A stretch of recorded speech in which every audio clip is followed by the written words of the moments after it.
सोच रहे हो कि साइंस क्लास 10th में अगर 95 प्लस लाना है तो आपको डेली के 10 घंटे पढ़ना पड़ेगा, सो ये बिल्कुल गलत है। क्योंकि अगर आप सिर्फ 1 घंटा भी डेली बहुत अच्छे तरीके से पढ़ो और सही स्ट्रैटेजी को फॉलो करो तो आप डेफिनेटली 95 प्लस क्या 100 आउट ऑफ 100 भी स्कोर कर सकते हो इन क्लास 10th साइंस। तो क्या क्या चीजें हम लोगों को फॉलो करनी है वो सारी चीजें आज की इस वीडियो में मैं आप लोगों के साथ शेयर करने वाली हूँ। So hi everyone, it's me Anjali Verma, your science and maths educator. And आज की वीडियो में चलो डिस्कस कर लेते हैं कि साइंस में कैसे हम 95 प्लस ला सकते हैं। तो सबसे पहले it is important to know your syllabus plus the exam pattern.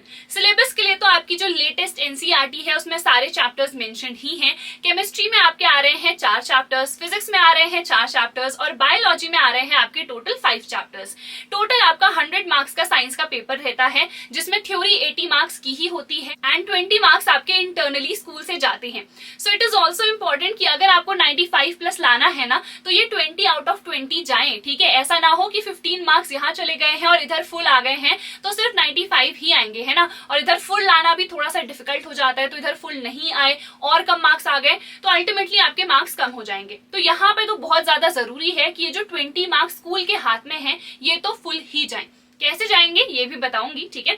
उससे पहले हम थ्योरी का डिस्कस कर लेंगे। तो सिलेबस तो आप लोगों को पता चल ही गया, इसके अलावा हमने पैटर्न भी देख लिया, है ना। और सैंपल क्वेश्चन पेपर्स को भी ना एक बार अच्छे तरीके से चेक कर लेना क्योंकि इस बार थोड़े से पैटर्न में हेरा फेरी कर रखी है सीबीएसई वालों ने। ज्यादा कुछ चेंज है नहीं, एमसीक्यूज आ रहे हैं, असर्शन रीजन आ रहे हैं, केस बेस्ड क्वेश्चंस आ रहे हैं, इसके अलावा very short long answer type questions भी आ रहे हैं। द ओनली डिफरेंस इज कि अब हमारे क्वेश्चन सेक्शन वाइज आएंगे।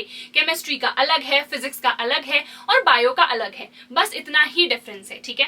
केमिस्ट्री और फिजिक्स 25 मार्क्स के आएंगे, सो टोटल हो गए 50 और जो बायो है वो 30 मार्क्स का आएगा। क्यों? क्योंकि बायो में हमारे पास टोटल 5 चैप्टर्स हैं और 5 मार्क्स का तो एक ही हमारा आर एनवायरमेंट वाला चैप्टर आता है which is very very simple. अब सीबीएसई ने जो officially sample question paper release करा है आपको वो तो प्रैक्टिस करना ही करना है। इसके अलावा you should practice at least 10 to 15 sample question papers more, क्योंकि अभी सैंपल पेपर्स ज्यादा जरूरी है क्योंकि पैटर्न में चेंजेस हैं। अगर हम पीवाईक्यूज देखेंगे तो वहां पे से हमें मोस्ट इंपॉर्टेंट टॉपिक्स तो पता चल जाएंगे बट लेटेस्ट पैटर्न के हिसाब से क्वेश्चंस नहीं मिलेंगे क्योंकि बहुत पहले एमसीक्यूज नहीं आते थे, assertion reason, case based questions नहीं आते थे, इवन हमारे जो कॉम्पिटेंसी बेस्ड क्वेश्चंस हैं वो नहीं आते थे, तो इसीलिए वो उतने ज्यादा हेल्पफुल नहीं रहेंगे। अब सैंपल क्वेश्चन पेपर्स हम कहां से प्रैक्टिस करें, तो आप लोगों ने मुझसे खुद ही पूछा था कि फिजिक्स वाला के जो सैंपल क्वेश्चन पेपर्स हैं वो कैसे हैं, तो मैंने बस बुक मंगा दी है। ये है हमारे फिजिक्स वाला के 15 सैंपल क्वेश्चन पेपर्स की बुक और यहाँ पे मैंने हर एक चीज चेक करी है, बहुत बढ़िया बुक है।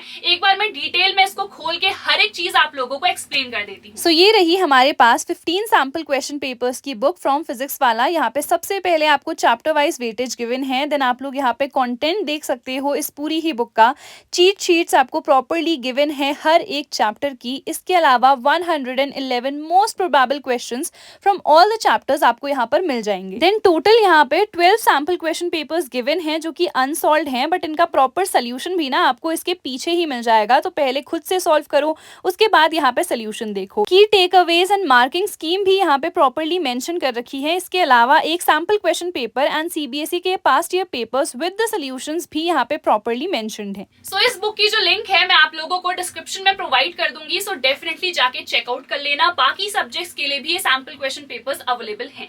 चलो अब ये तो हमने डिस्कस कर लिया, इसके अलावा कौन कौन सी बुक्स हमारे पास होनी चाहिए। तो एनसीईआरटी तो कंपल्शन है, एनसीईआरटी आपके पास होनी ही चाहिए। एनसीईआरटी के अलावा एज सच कोई रेफरेंस बुक की जरूरत है नहीं, ठीक है। NCERT is enough. इसके अलावा इफ यू गाइस वांट तो एक क्वेश्चन बैंक आप लोग खरीद सकते हो फॉर क्वेश्चन प्रैक्टिस, क्योंकि एनसीईआरटी में थोड़े से कम क्वेश्चंस हैं। And like I told you guys की जो मोस्ट इंपॉर्टेंट टॉपिक्स हैं वो आप लोगों को प्रीवियस ईयर क्वेश्चन पेपर से पता चलेंगे। So either you can buy a book या फिर सिंपली सीबीएसई की ऑफिशियल वेबसाइट से आप लोग डाउनलोड कर सकते हो previous year question papers and उनको प्रैक्टिस कर सकते हो। तो आई होप ये चीजें तो समझ में आ गई। तो ये तो मेनली बुक्स हैं थ्योरी के लिए। प्रैक्टिकल का क्या करें, जो इंटरनली स्कूल वाले भेजने वाले हैं उसके लिए क्या क्या मैम करना पड़ेगा। सो ज्यादा कुछ नहीं करना है, जो भी आपके एग्जाम्स होते हैं अच्छे तरीके से आप लोग दो। आपका बिहेवियर अच्छा होना चाहिए, टीचर के साथ बॉन्ड बॉन्डिंग बहुत मैटर करती है। कई बार आई नो ऐसे बहुत सारे टीचर्स होते हैं जो बेमतलब का आप लोगों को हेट करते हैं। Even I had such a teacher, like मेरे बहुत अच्छे मार्क्स आए थे साइंस में, बट टीचर ने मुझे 19 आउट ऑफ 20 भेजे थे। 1 मार्क्स उन्होंने काट दिया था बेमतलब का, जबकि मैंने हर एक चीज बहुत अच्छी करी थी, just because they didn't like me और वट एवर। तो आप लोगों को मेक श्योर करना है कि यार कुछ भी हो, बस बिहेवियर आपका ठीक रहे, सो दैट ये फुल 20 आउट ऑफ 20 आपके जाएं। अब हम लोगों को साइंस को पढ़ना कैसे है, तो सबसे पहले तो या तो आप स्कूल से पढ़ रहे होगे या फिर यूट्यूब से पढ़ रहे होगे, जहां से भी आप लोग पढ़ रहे हो, सिंपली आप लोगों को सबसे पहले लेक्चर को अच्छे तरीके से पढ़ लेना है। टीचर्स जो भी बता रहे हैं शॉर्ट नोट्स टाइप के बना लो कि अच्छा वो बता रहे हैं ये इंपॉर्टेंट है, इसकी डेफिनेशन ये है, ये सारी चीजें आप लोग लिख सकते हो। ठीक है, मैंने ऑलरेडी काफी सारे लेक्चर्स साइंस के लिए अपलोड कर दिए हैं, आप लोग जाके उनको चेकआउट कर सकते हो, लिंक मैं डिस्क्रिप्शन में प्रोवाइड कर दूंगी। तो सबसे पहले आपने ये काम कर लिया, उसके बाद एनसीईआरटी को खोलो, वो सारे टॉपिक्स को देखो कि एनसीईआरटी में क्या क्या चीजें लिखी हुई हैं। ठीक है, एंड उसके बाद खुद के हैंड रिटन नोट्स बनाओ। कई बार ऐसा होता है कि हम लोगों को समझ में नहीं आता है कि हम लोग क्या लिखें, तो उस केस में आप लोग चैट जीपीटी का भी यूज कर सकते हो, वो बहुत ही सिंपल वे में आपको डेफिनेशंस वगैरह दे देता है। सो आपके नोट्स प्रॉपर बन गए। खुद के हैंड रिटन नोट्स बनाना बहुत ज्यादा जरूरी है, क्योंकि तभी तो आपकी प्रैक्टिस होगी ना, जब आप लोग खुद से लिखोगे, अच्छा ये मैंने पढ़ा था, ये टीचर ने बोला, अब मैंने इसको खुद की लैंग्वेज में लिख दिया, क्योंकि आपको एग्जाम में रट्टा नहीं मारना है। ठीक है, आपको समझनी है चीजें, और जो भी क्वेश्चन आएगा फिर आपको अपनी लैंग्वेज में ही लिखना है। तो इससे अच्छा तो यही है ना कि जब भी आप लोग हैंड रिटन नोट्स बना रहे हो तभी अपनी लैंग्वेज में लिखो, सो दैट आंसर्स राइटिंग की आपकी प्रॉपर प्रैक्टिस भी हो जाए। ठीक है, समझ में आ गया। इसके बाद आपको एनसीईआरटी के क्वेश्चंस को प्रैक्टिस करना है, be it an in text question या फिर जो एक्सरसाइज के क्वेश्चंस हैं, हर एक क्वेश्चन को आप लोगों को अच्छे तरीके से प्रैक्टिस करना है। देन अगर आप लोगों के पास क्वेश्चन बैंक है तो आप क्वेश्चन बैंक से भी उस चैप्टर के क्वेश्चंस को प्रैक्टिस कर सकते हो, या फिर उसी पर्टिकुलर चैप्टर के क्वेश्चंस को पीवाईक्यू से निकालो और उनको प्रैक्टिस कर लो। इसके बाद रिविजन भी बहुत ज्यादा जरूरी है, तो जब भी आपने कोई भी टॉपिक पढ़ लिया है ना, उसके बाद रिवाइज भी करो। मैम कब रिवाइज करें, तो मान लो आज आपने कोई चैप्टर पढ़ा है तो एटलीस्ट आप 2 हफ्ते के अंदर अंदर उसको एक बार रिवाइज करो। रिवाइज कैसे करना है, तो जो आपने हैंड रिटन नोट्स को बनाया है ना, सिंपली आपको उनको देखना है, रीड करना है एंड कुछ क्वेश्चंस को सॉल्व करना है, and your revision would be done in just 1 hour. अब आपके पास साइंस में फिजिक्स है, केमिस्ट्री है एंड बायोलॉजी है, इन तीनों में ही किस टाइप के क्वेश्चंस आते हैं, क्या मोस्ट इंपॉर्टेंट है, किस पे आपको सबसे ज्यादा फोकस करना है। तो सबसे पहले केमिस्ट्री की अगर मैं बात करूं ना, तो जितनी रिएक्शंस हैं they all are very very important. जो केमिकल नेम है, केमिकल फॉर्मूलाज हैं, ये सबसे ज्यादा इंपॉर्टेंट है। ठीक है, इसके बाद अगर हम फिजिक्स की बात करें तो फिजिक्स में मोस्ट इंपॉर्टेंट क्या होते हैं बताओ, न्यूमेरिकल्स। तो आपको न्यूमेरिकल्स को प्रैक्टिस करना है। इसके अलावा जो आपके रे डायग्राम्स हैं in your light chapter and human I and the colourful world, ये भी काफी ज्यादा इंपॉर्टेंट है।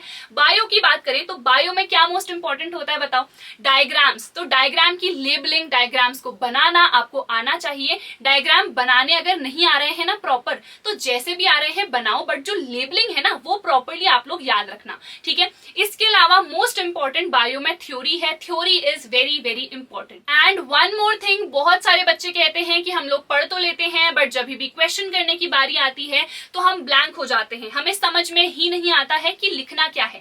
इसीलिए मैंने आप लोगों को क्या बोला कि जब भी नोट्स बना रहे हो ना, तो खुद से लिखो अपनी लैंग्वेज में। रिटन प्रैक्टिस क्योंकि काफी ज्यादा इंपॉर्टेंट होती है। हर चैप्टर में, हर टॉपिक में कुछ ना कुछ कीवर्ड्स होते हैं, वो कीवर्ड्स क्या हैं वो आपको देखने पड़ेंगे, क्योंकि जब भी कोई भी क्वेश्चन आ रहा है ना, अगर आपने बस वो कीवर्ड मेंशन करा है, चाहे आपकी इंग्लिश टूटी फूटी है या कुछ भी आपने लिखा है, बट अगर वो कीवर्ड मेंशन है ना, तो उस केस में टीचर समझ जाएंगे कि इस बच्चे ने पढ़ा हुआ है और आपको मार्क्स मिलेंगे। अब बहुत सारे बच्चों का ये भी डाउट रहता है कि मैम टाइम कैसे मैनेज करें, टाइम ही नहीं निकल पा रहा है।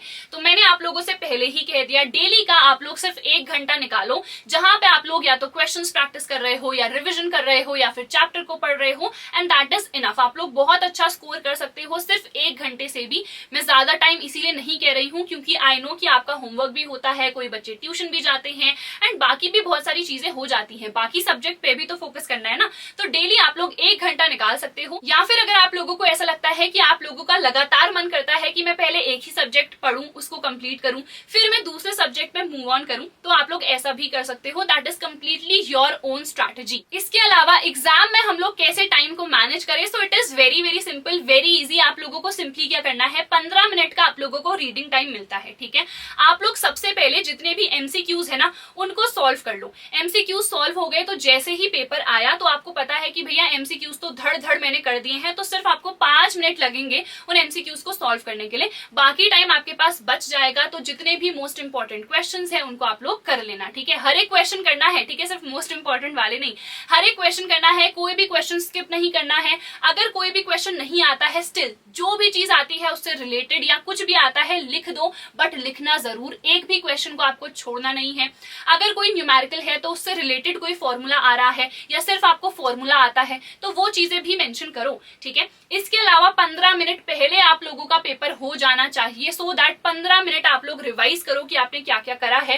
कई बार रिविजन के टाइम पे गलतियां निकल जाती हैं, जो गलतियां अगर आप लोगों ने नहीं देखी होती तो आप लोगों को मार्क्स फिर नहीं मिलते। लास्ट में एक बार मैं समराइज कर देती हूँ कि आप लोगों को किस किस तरीके से पढ़ना है। आपको वन शॉट लेक्चर्स देखने हैं, अपने नोट्स बनाने हैं, क्वेश्चंस को प्रैक्टिस करना है एंड बहुत सारे क्वेश्चंस को प्रैक्टिस करना है, और उसके बाद इनको रिवाइज भी करना है। ये 4 चीजें अगर आप लोगों ने फॉलो कर ली तो आप लोग इजिली 95 प्लस स्कोर कर सकते हो। तो आई होप यार हर एक चीज आप लोगों को समझ में आ गई होगी। फिर भी कोई भी डाउट है तो फील फ्री कि आप लोग कमेंट सेक्शन में पूछ सको। मैं ट्राई करती हूँ कि मैं जितना रिप्लाई कर सकूं मैं उतना रिप्लाई करूं। सो दैट इज इट यार, हम लोग मिलेंगे हमारी अगली वीडियो में। Till then bye everyone, take care and all the very best.